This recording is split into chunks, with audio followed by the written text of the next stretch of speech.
Chapter 15, A Divided Nation, Section 3, Political Divisions.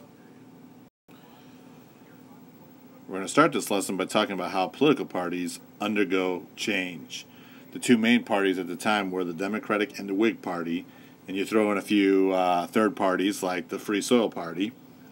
But in 1854, a new political party emerges, and that's the Republican Party. It will replace the Whig Party. The Whig Party falls apart after the election of 1852. The Republican Party was formed by members of various political parties, the Whigs, the Democrats, the Free Soil parties, because they were not happy with their own respective political parties in terms of the issue of slavery. Abolitionists as well wanted to stop the spread of slavery in the West. So the Republicans, when it comes time to nominate a candidate for president in 1856, they're going to choose another war hero, John C. Fremont from the Mexican War times. They're going to nominate him to run for president in 1856. That's John C. Fremont in the picture. The Democrats were in trouble. Anyone in the Democratic Party who supported the Kansas-Nebraska Act, most of them were not reelected. I mean, that's how unpopular the Kansas-Nebraska Act was, especially in the North. So the Democrats had a hard time choosing a candidate. They will choose a guy named James Buchanan, who you see in the picture here. And the reason why they nominate him, who was President Polk's Secretary of State is because James Buchanan was not involved in the Kansas-Nebraska debate. In fact, he was out of the country at that time. So that's why he was selected as the candidate. Anyway, James Buchanan is going to win the election, and the only reason why he won the election is because he won 14 of the 15 slave states. Thus, he's the new president. We're now going to talk about a Supreme Court case called the Dred Scott decision. Dred Scott was a slave. He is from Missouri, and he was the slave of a Missouri physician. And this physician had taken him into free territories like Illinois, and they will also move to Wisconsin, and they lived there for a time being. Anyway, the physician will die, and of course he will be given to the physician's wife, who promptly sells him. And Dred Scott believes he's a free man because he lived in the free territories of Illinois and Wisconsin. But he was put back into slavery. So he is going to argue for his freedom in 1846. And his case, which was started in St. Louis, it was started at the courthouse in St. Louis, it will reach the Supreme Court. That was in 1857.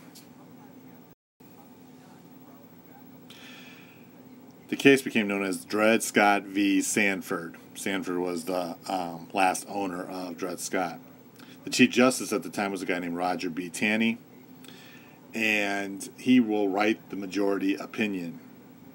First, he ruled that African Americans were not citizens, thus they could not sue in federal court.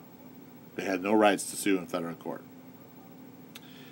Second, he also ruled that the Missouri Compromise and its restrictions on slavery, especially north of that 3630 line, were unconstitutional, and that slaves were considered property, which were defended by law. Now, you would expect that the Southerners in the United States were happy about that decision because it kind of protects their rights as slave owners. Most Northerners were outraged by this decision, including a young lawyer from Illinois named Abraham Lincoln, who, even just by going through some of the towns in Illinois, warned about the consequences of this Supreme Court case.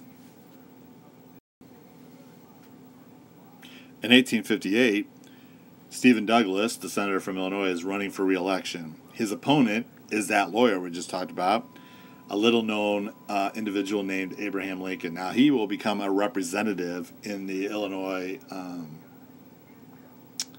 government, and he's going to go up against Stephen Douglas, who has been the incumbent for quite a few years, well, at least since 1847. And Lincoln will challenge Stephen Douglas to a series of debates which became known as the LincolnDouglas Debates.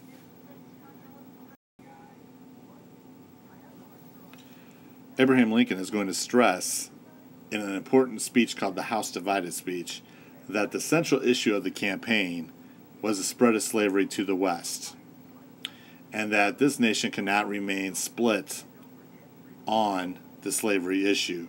He used a house as his kind of reference here. It cannot remain as a house divided.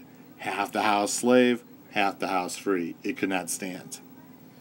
Stephen Douglas is going to issue something called the Free Port Doctrine, which allowed people to decide for themselves on the issue of slavery, and that the police would enforce their decisions even if it contradicted the Supreme Court.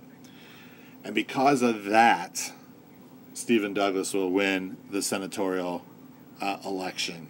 But the important thing about this debate is that Abraham Lincoln becomes a popular figure in the United States, not just in Illinois, but in the country as a whole. He will become more popular, which will help him down the road 4 years later when he is running for president. That is the end of Section 3.